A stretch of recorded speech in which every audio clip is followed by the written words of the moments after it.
अरे बान्हतानी राखी कहतानी हमर सरवा के ताज रखी हो।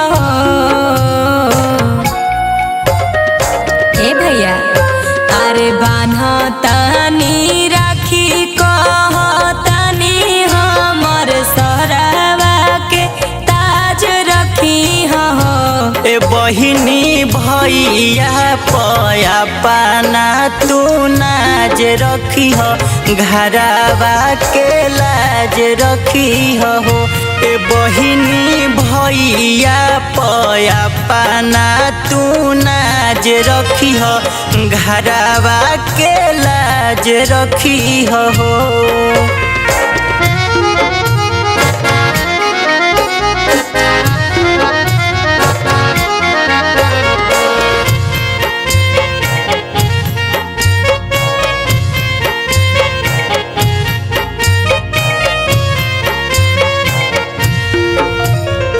हमारा ला बड़ा भैया तू ही भगवान हो। तोहरे में बस बहिनी हमारो परान हो।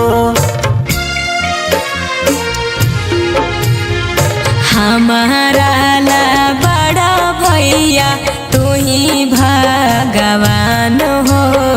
तोहरे में बस बहिनी हमारो परान हो। बचपन से साचा बाई राधा हमनी के वो सही तू आज रखी हो। ए बहिनी भैया पया पाना तू नाज रखी हो, घरवा के लाज रखी हो।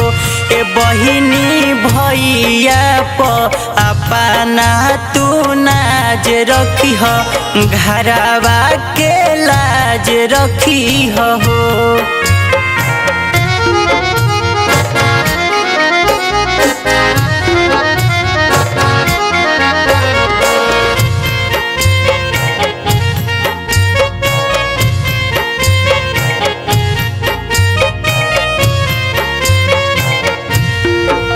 अरे छूटी रोवाई जहिया करब विदाई।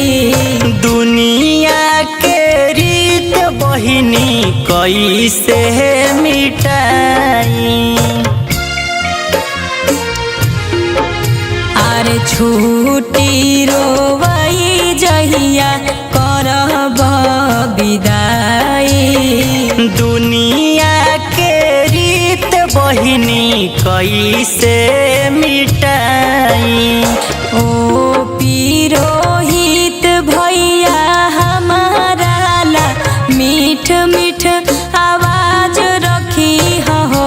ए बहिनी भैया पया पाना तू नाज रखी हो, घरवा के लाज रखी हो।